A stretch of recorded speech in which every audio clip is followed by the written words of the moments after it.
Hey everybody, welcome back to the channel. Today's video is, well, this week's video, I guess you could call it. It's going to be kind of boring, but, it's a good way to start off the video. I got a boring video for you today, but it's just more mud work, more body work. I got a short little window of time and I've got to get back to work, my real job, to pay the bills and pay for this project. So what I'm going to do is work on a few little bit of spots here for in the corners where the frame and the side panels meet. On both sides. That was a spot I missed, and I want to try to get the engine back in, so I want to go ahead and get those knocked out, at least filled in. Also got underneath there to work on, so it may delay putting the engine back in, but I've got to get the engine back in so I can get the exhaust finished up here, the downpipes, I guess, right off the headers. I need a little work, need to be finished up so I can finish up the rest of the exhaust system. And from what I did on the door jamb work, I want to go ahead and get that finished up so I can get in there and get that trued up a little better. And on the back side of the door here, and do the same thing on the driver's side. And I need a little more skim here on the sail panel. So just need to tune up a little bit of the body work a little better so I can get a good coat of primer over the entire car and start really doing some serious body work.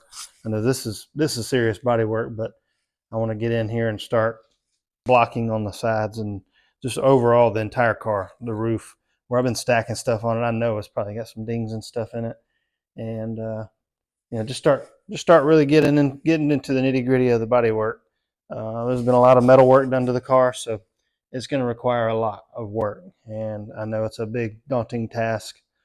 I mentioned in the last couple of videos, there was a car show coming up in September that I wanted to try to take this to, but I think it's going to land right on my next vacation, heading out of town, so probably won't even need to worry about that headache. But there's the same show, there's two each year, one in the spring and one in the fall, so hopefully maybe we can make it to the spring show. That'll give me a little more time to get this in better shape.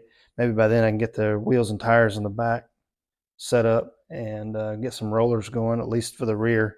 The front will just have to be running with these little spare tires for now, but I need to get some material so I can band these wheels and finish those up, find another one so I can band the second one. I've only got one wheel, and get those on there and get some tires maybe and see about getting it down on the ground, rolling around.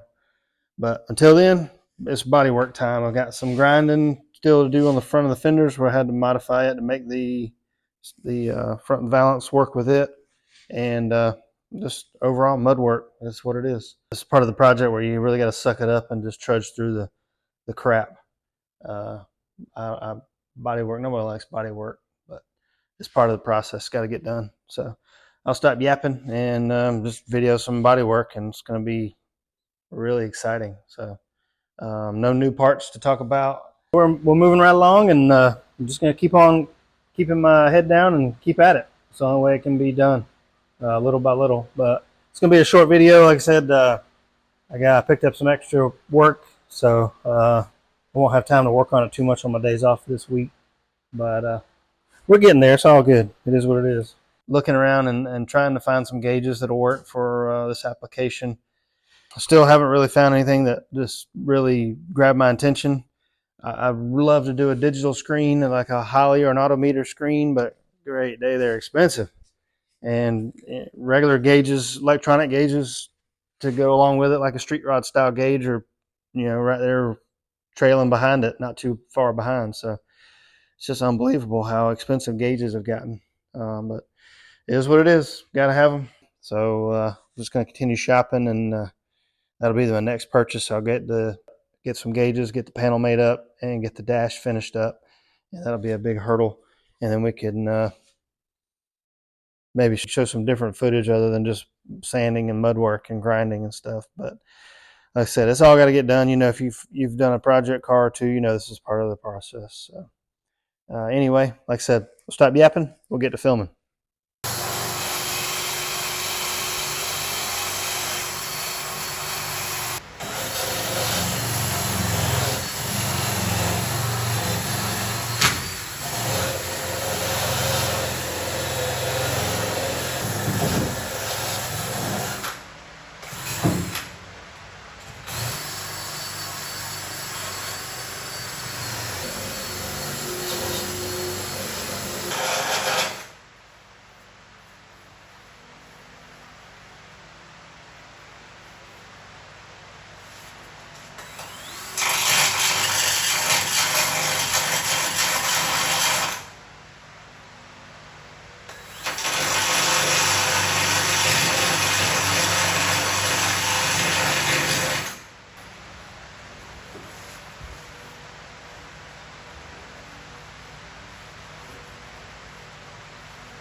So we got a little mud down there, got more down here, just along the frame rail, just where the weld seams were.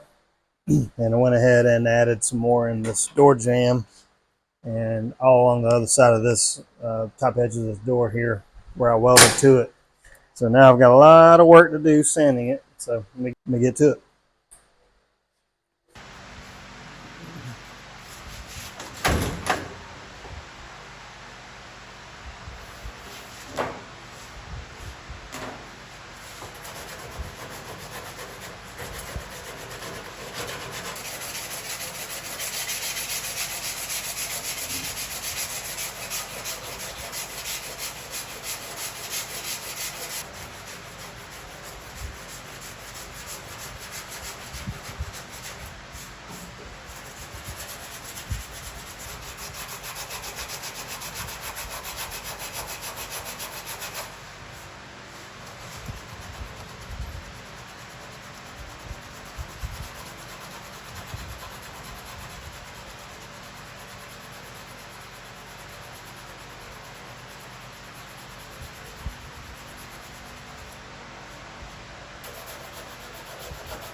All right, now that I've got a good majority of that filled in with the fiber filler, I'll come back, just wipe it down, and come back with the regular fiber filler, and fill in the rest of that and get it leveled up.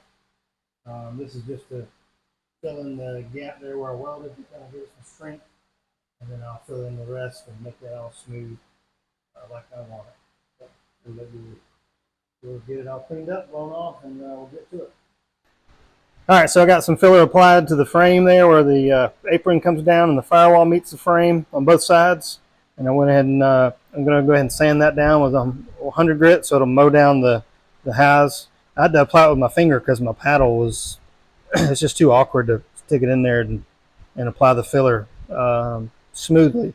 I was able to get in there with my hand and actually do it a little easier, which resulted in a little bit of a little mess, but that's okay. It'll sand down pretty quick. This filler sands down great and fast. But I got the door B pillar smoothed out pretty good, and all along the top edge of the door there, and on the back side of this, I got all that sanded down and applied some filler. It's still going to need another coat. This is just the initial start, and I'll have to come back. You can see some highs or some lows in here. I'll come back and go over that with some with 180 and then kind of build up, and then we'll reapply a little more filler in there and get that smoothed out. I'll make a little batch and just go in there and get those little low spots out of there, and that'll be good for the door jamb. I may go through and this feels pretty smooth, just to rubbing your hand across it, but I'm sure there's some irregularities, so I may go through and just do a skim coat of filler over that and get the latch out of the way and just skim over all that and get it all sanded down, make it nice and get all the jambs looking good. Door jambs, the door itself, and the body jambs. Went through and did all of this as well, and in through the all the way to A pillar and up through the apron here. I guess you'd call it an apron, where the drip rail used to be. It's gonna take a little work to smooth that out, but all in all, it's turning out really good. This filler really sands nicely. I like it. So once I get the aprons down here, the fender wells and the frame smoothed out, I'm going to put the motor back in and start mocking up the intake. And now that I've got a cooling fan, I've got it able to be mounted and it works, and get the transmission lines ran and run a cooler for the transmission and start running the cold air intake and build the radiator cover and all that.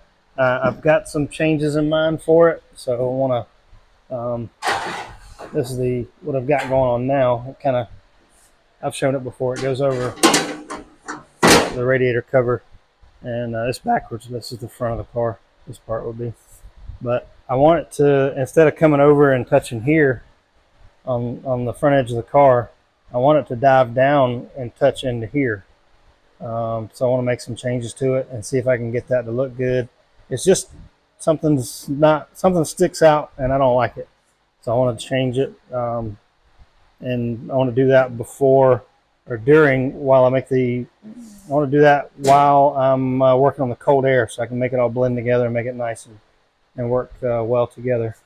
So I've got to hunt down maybe some cheap aftermarket cold air tube that'll have a 90 and turn, and then come into the fender well here, and I'll have the air box underneath the fender so you won't see it. But all in all, I'm really stoked with how the progress is making way. You guys might not be as stoked about it as I am, because it's just sanding freaking body filler and it's just boring, but it's part of it. I did have an idea in mind. I saw a photo of a Falcon two-door that was the front fender arches and grafted them into the rear, and brought up the rear arch up a little bit into the body line, and actually made that follow it, so it made it look like it was factory. I'll put a picture in here of my inspiration pick, and maybe tell me what you think, if you feel like that might be a good idea to go with it. This has a little different roof line than the car that I've got a picture of. I actually like this roof line a little better, but I'm not sure how it lends to modifying the arch there for it, how well that'll work together. So these cars came with two different roof lines. With the Post car, it had a bubble back window, and this is called the Baby T-Bird roof. So it kind of looks more like a Thunderbird-ish style. But just, tell me what you think. I didn't want to go through and show the shifter, but I changed it out.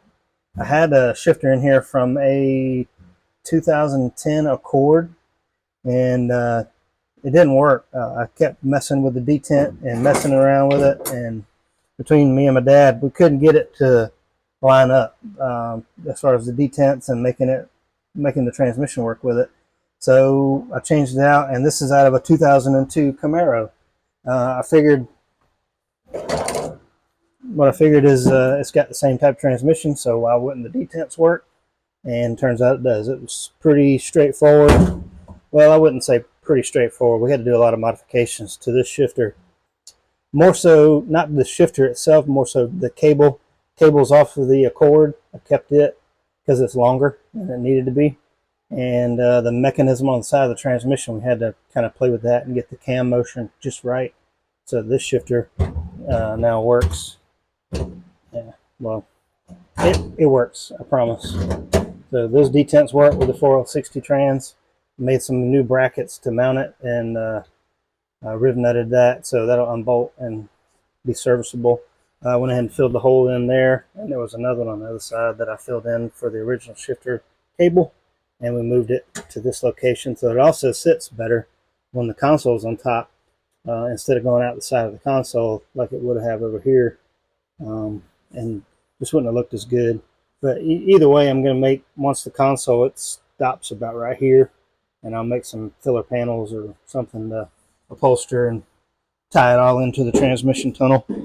So I loosely placed the Camaro shifter in here, and I'm hesitant, but I think I'm going to have to cut this opening a little bit more. This is the bar that the shifter mechanism sits on comes out and protrudes a little bit. I hammered on the floor and made a little, I persuaded it to go down a little bit and bought me some room, and I was able to bolt the console back in place where it belongs, and that way it still lines up with the dash here where I've already pre-made all that. So I probably just have to make a modern indentation here with the little boot that goes up over the shifter, and so I'm going to end up cutting this out anyway and making a little surround and go from there. So unfortunately, I'm going to have to cut these ribs out a little bit more. I want to try to keep these in here. I've kind of like them, and they go all the way up, and I've kind of dressed this well to make it to where it's, keeps on trucking. But unfortunately, the ashtray here, which I'm going to end up getting rid of anyway, but it doesn't have the ribs on it. So I have to figure something out there. Of course, my tray here that I've made and back here doesn't have any ribs either, so I really am not too sure what I want to do there, but we'll figure it out. Wiring, I probably haven't touched on that in a while, but it's probably about 90% done. Just it's all wadded up underneath the firewall because it's supposed to go down and behind the car there to the taillights and all that, and the fuel pump and everything. Batteries back there, fuse block, everything's supposed to be in the back. So it's coming along. We'll get there. Again, I appreciate everybody sticking around and watching the channel and watching the chaos ensue. It's a fun little project. Just like, share, subscribe, and let's get this channel growing. Either way, the project's going to keep going. I'd like the channel to grow and just share my journey with you guys on building this car. My madness, I guess, is what you would call it, because it's a sickness for sure. But either way, I appreciate you guys watching Big Lake Hot Rods, and we'll catch you next time.